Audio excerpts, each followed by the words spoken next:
Alors, l'actu du jour en Formule 1.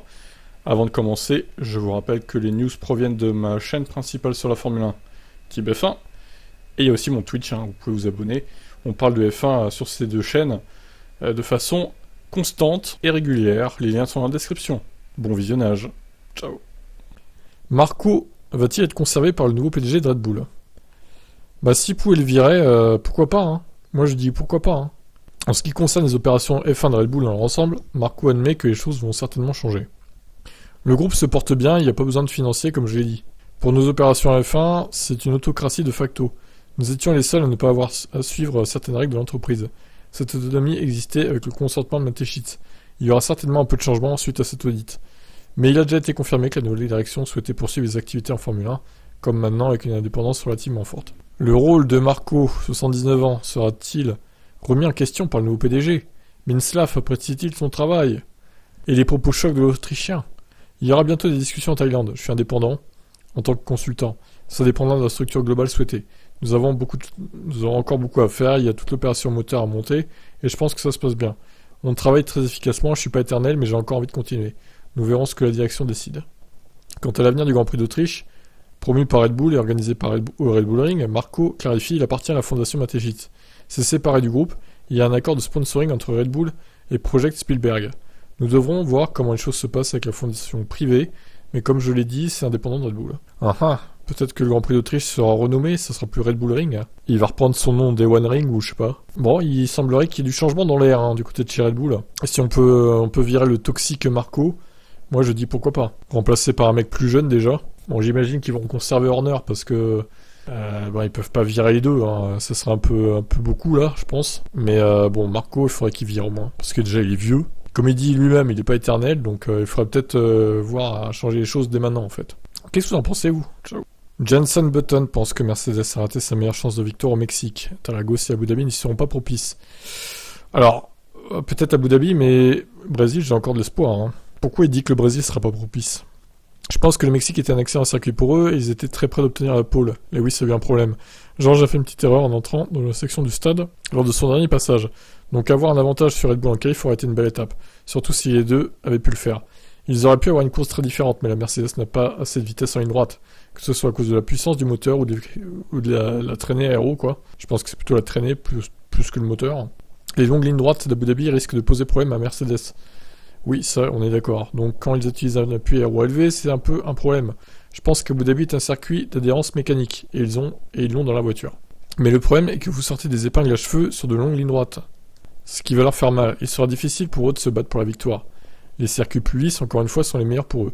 Ils peuvent descendre la voiture encore plus bas et obtenir cet ensemble depuis qu'il fonctionne vraiment avec l'effet de sol. Il y a donc de l'espoir, mais je pense que le Mexique était probablement leur meilleure chance.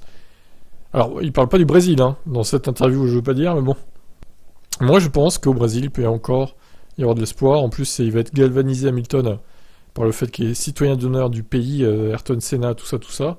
Donc du coup, il va être motivé, Lewis. Ça va lui faire gagner 1/10 au tour, cette motivation supplémentaire.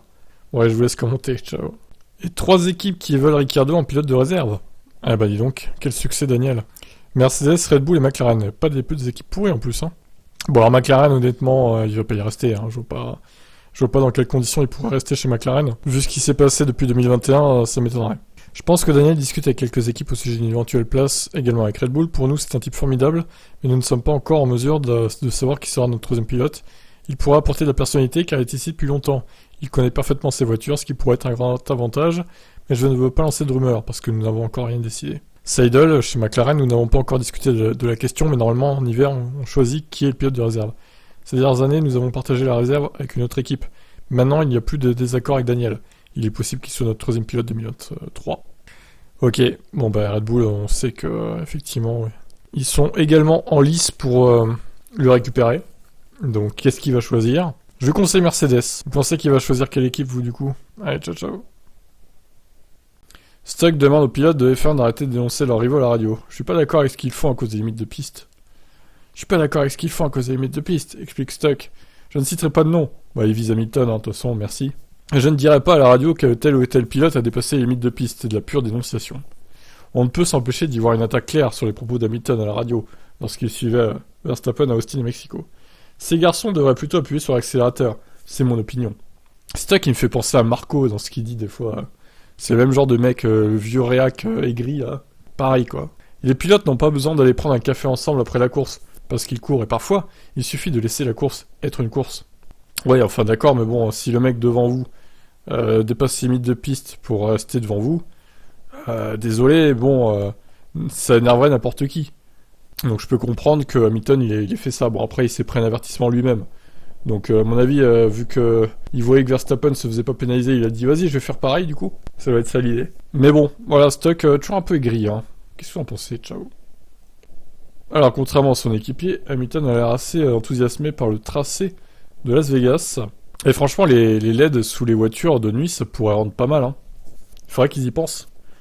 Tu pourrais faire une couleur par écurie, genre Ferrari ça serait rouge, Mercedes ça serait cette couleur-là, Red Bull ça serait bleu plus foncé, McLaren ça serait orange. Moi je dis pourquoi pas, ça sert à réfléchir. Après il y a beaucoup d'écuries bleues, donc ça pourrait peut-être poser souci, mais ça pourrait être pas mal quand même. Au pire Alpine tu mets un LED, une LED rose, Aston Martin une LED verte.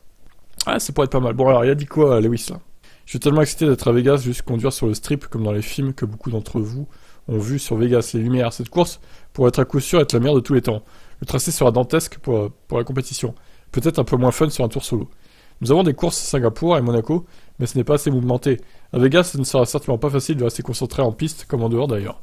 Mais nous serons ici pour gagner la course. J'espère juste que nous pourrons profiter de ce que cette ville a à offrir. Il faudra venir un peu de temps avant, peut-être rester un peu plus après. Alors, pas non plus trop, parce que Abu Dhabi, c'est une semaine après. Lewis, donc t'auras pas trop le temps de t'amuser à Vegas. Hein. Il va nous faire comme dans Very Bad Trip, là. Il va être complètement arraché le jour de la course. Bon, vous en pensez quoi de ces petites LED en dessous des voitures? C'est un peu trop bling bling ou ça pourrait le faire? Allez, ciao ciao. Et Max qui critique les courses sprint. Écoute Max. Ce n'est pas vraiment une course. Bah quand même, tu fais quand même 20 minutes de course à peu près. Entre 20 et 25 minutes. Ça dépend du circuit. Et le but c'est d'arriver devant les autres, donc techniquement c'est vraiment une course. Et en plus il y a des points à la fin, pour les 8 premiers, donc c'était les 3 premiers avant. Chaque fois que je fais ces sprints, il s'agit de ne pas avoir d'accident et de s'assurer de rester dans le top 3. Pour moi c'était pas vraiment une course, parce que c'est avant la course principale, et vous savez il y a beaucoup plus de points disponibles de toute façon. Ouais mais 8 points pour le premier, c'est pas négligeable quand même. Hein. Vous faites un autre départ, ce qui est excitant, ce sont vraiment que ceux qui ne sont pas en position qui remontent, parce que vous mettez seulement un train de pneus qui est dur que tout un relais, il ne se passe pas grand chose. Selon le pilote Red Bull, un seul sprint par saison suffirait. Je pense qu'on devrait se contenter seulement d'une de ces courses. Je comprends pas quel est le problème pour cela. Parce que nous avons eu tellement de courses excitantes, nous n'avons pas besoin d'ajouter un tiers des distances de course. Tout le monde est très prudent de toute façon, parce que si vous vous battez pour la 3ème place, et que vous avez un petit contact, vous tombez en dernière position. Vous savez que votre dimanche va être difficile. Probablement que vous y risquerez pas. C'est pas vraiment une course donc. Bah moi j'aime bien. Je préfère qu'il y ait du sprint plutôt que des essais 3. Désolé hein, c'est la vérité. Hamilton n'est pas opposé au concept même de course sprint, néanmoins. Le 7e champion du monde estime que la plupart des petites courses ne sont pas assez intéressantes, il déplore les mauvais choix de circuit. Alors oui, il faudrait peut-être prendre des circuits bien sur les 23... Alors, on va considérer que la Chine est annulée pour 2023, donc du coup il y a 23 courses. Sur ces 23 Grands Prix, il faut bien les choisir quoi. Nous avons eu le même programme du jeudi au dimanche depuis Dieu sait combien de temps. C'était censé être un week-end de 3 jours cette année, puis ils l'ont ramené à 4 jours. Ce dont j'étais pas trop content. Les courses ne sont pas toujours les meilleures. Ça crée un peu plus d'options, mais parfois il n'y a pas de dépassement. Nous devrions donc apprendre des courses où il n'y a pas eu de dépassement dans les courses sprint. On devrait donc tirer des leçons des courses où il n'y a plus de dépassement dans les courses sprint. Ok, d'accord, c'est une répétition là. Il faut les mettre dans des endroits comme le Brésil qui crée beaucoup d'opportunités, ou quelque part comme Bakou, qui seront les meilleurs endroits pour les dépassements. Je ne sais pas. Je ne suis pas contre. Tant qu'ils sont sélectifs quant à l'endroit où ils les mettent. Norris avait un avis plutôt neutre sur le sprint, fan du format classique, qu'il connaît depuis son enfance. Le pilote McLaren n'est pas non plus un fervent opposant cette nouveauté. En grandissant, je n'ai connu que les qualifs puis la course. C'est ce que j'ai toujours connu de la Formule 1. Donc dans un sens, je suis d'accord avec Max sur ce point. J'aime l'accumulation de la pression des qualifs de la course. Rien ne va entre les deux, c'est juste la structure du week-end. J'aime la Formule 1 comme elle est. Juste parce que j'ai grandi en la regardant et en faisant partie. Parfois, je n'aime pas le changement, mais en même temps, ça me dérange pas non plus. Très bien, merci. Merci Lando. Bah écoutez, je sais pas quand c'est qu'on saura exactement les 6 courses sprint. Peut-être courant décembre, janvier, je sais pas. Ils vont communiquer là-dessus, hein, de toute façon. Écoutez, on peut aller voir le calendrier, éventuellement. Alors, il faut trouver 6 courses sprint. Où est-ce qu'on pourrait les mettre? Pourquoi pas Bahreïn, pour l'ouverture? Bahreïn, ça pourrait être pas mal pour une course sprint. Alors, pas l'Australie, s'il vous plaît, parce que déjà, il faut se lever pour les qualifs et la course. Si en plus, il faut se lever pour la course sprint, non. Non, merci. Hein. Donc, la Chine, a priori, ça va être annulé. Pourquoi pas Bakou, ouais. Ça fait une. Canada. Moi, je dis pourquoi pas au Canada. Ça ferait 2. Red Bull Ring, ouais, éventuellement 3. Bref. Je sais pas, hein. Red Bull Ring, ouais, si, allez, on peut le mettre éventuellement. Pour en mettre une à Spa aussi. 4. Sinon, Brésil 5. Et une dernière qu'on pourrait mettre... Pourquoi pas à Austin, par exemple. Ça ferait 6, du coup. Ah, c'est vrai qu'il y aura le Qatar aussi l'année prochaine. Oh là là, quel enfer. Grand Prix du Qatar, quoi. En 2021, c'était pas terrible, en vrai. Bon, bah écoutez, dites-moi votre top 6 des courses sprint que vous voudriez, ou... Ciao. Alors, Oscar Piastri a testé une McLaren au Paul Ricard, apparemment. Les photos exclusives, attention, ça ne rigole pas. Alors, ça s'est déroulé avec Piastri au Paul Ricard, donc le mercredi et le jeudi, dans une tenue vierge de sponsor, contrairement à sa monoplace. Alpine et McLaren n'ont pas communiqué sur ce test privé et cette libération anticipée de contrat. Selon les informations de Next Gen Auto, Piastri sera aussi libre de rouler sur la McLaren donc de cette année à Abu Dhabi, lors des tests après le dernier Grand Prix. La situation du jeune pilote sera clarifiée dans les jours à venir par les deux équipes lors de l'annonce des pilotes qui seront alignés pour ces tests organisés pour les jeunes pilotes une journée et pour Pirelli une autre journée. Ok. Écoutez, voilà. Donc avec une McLaren de 2021, hein, évidemment, pas avec McLaren de 2022, puisque c'est interdit. Histoire qu'ils se familiarisent un peu avec les mécanos, les procédures de McLaren, etc. Bon bah on a hâte de le voir dans sa combi McLaren après Abu Dhabi du coup. Ça va arriver vite, dans 2 semaines. Je vous laisse commenter ça. Ciao ciao. Alors Russell n'est pas très emballé par le tracé de Las Vegas. Ce sera un beau spectacle, mais sur la piste, ce sera bof. Pour les pilotes, du moins. C'est jamais simple de piloter une Formule 1 sur un circuit aussi rapide que celui-ci. Je pense que ce sera probablement pas le plus excitant à piloter, mais pour vous qui regardez, j'ai l'impression que cette course est conçue pour du spectacle, pour des dépassements, pour du divertissement. Je pense que le dimanche pour nous va être super excitant. Mais pour être honnête, je m'en fiche un peu tant que nous sommes en tête. Oh là là, le rabat-joie. Le Britannique salue la croissance de la F1 outre-Atlantique. Je pense qu'il y a plus de place pour la croissance. Après avoir vu celle-ci, je ne sais pas où nous allons, mais je pense que nous aurons un événement fantastique ici l'année prochaine. Nous aurons 3 courses aux États-Unis l'année prochaine. Quand on y pense, il y a seulement 3 ou 4 ans, il y avait une course et on ne savait pas si ça allait continuer. Maintenant, nous avons 3 courses très solides, donc je pense que c'est en bonne voie aux US. Bah écoutez, je crois que tout le monde a hâte de voir ce que ça va donner Las Vegas. Est-ce que ça va être un bid s'il veut pas y avoir de spectacle en fait ça va être nul, ça se trouve. Mais bon, il y aura des belles lumières et tout, donc... Putain, ça va être à 7h du mat pour nous. Voilà, là, dur. Il va falloir se lever, les gars. J'espère qu'on va pas regretter. Hein. Allez, ciao, ciao. Marco Hamilton se battra à nouveau avec Verstappen en 2023. Convaincu que Mercedes sera bien meilleur que cette année. Leclerc était très fort en qualif, mais il avait tendance à faire des erreurs. Je vois Hamilton comme un challenger plus fort en 2023. Il a un net avantage en termes d'expérience. Il peut se motiver incroyablement bien. Et je suis également convaincu que Mercedes mettra une meilleure F1 en piste l'année prochaine. Dans le même temps, cependant, Marco pense que Verstappen continuera de s'améliorer. Il conduit avec plus de confiance que jamais, avec une meilleure vue d'ensemble de la course. En même temps, il est devenu le meilleur ami des pneus Pirelli. Il roule plus longtemps avec un pneu tendre que ses concurrents avec un composé plus dur. J'ai pas encore vu sa limite.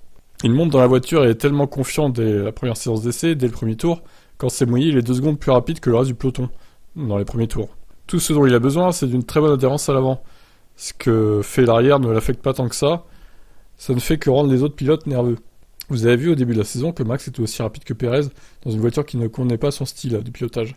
Une fois la voiture à son goût, il était une demi-seconde plus rapide. Bah oui, mais parce que du coup, c'est la voiture qui était plus au goût de Perez du coup. Et c'est ça qu'il faut préciser aussi. Quant à ce week-end au Brésil, Marco conseille à Ferrari de rebondir après avoir dû réduire les performances au Mexique à cause d'un problème de turbo.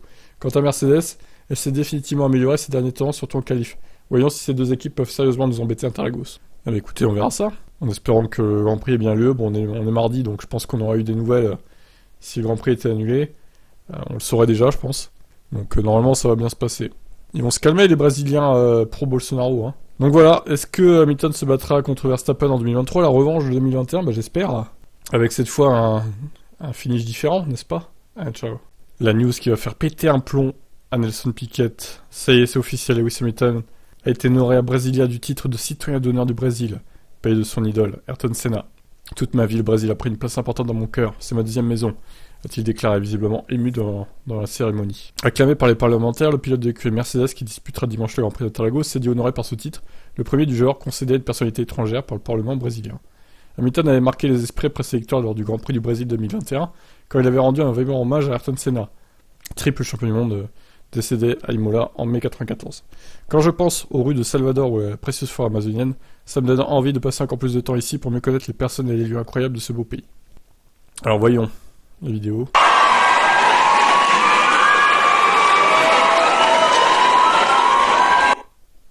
Ok, c'est très rapide, merci. Bon, allez, une petite victoire au Brésil, du coup, pour fêter ça, hein, qu'est-ce que vous en pensez? Bon, malheureusement, ça va être un peu compliqué, mais pourquoi pas, là, je pense que Mercedes devrait pas trop mal marcher là-bas aussi. Donc, allez, les Max, s'il te plaît, laisse Lewis gagner au moins une course, bordel! T'as déjà assez gagné cette saison, laisse-en aux autres un peu. Allez, ciao ciao.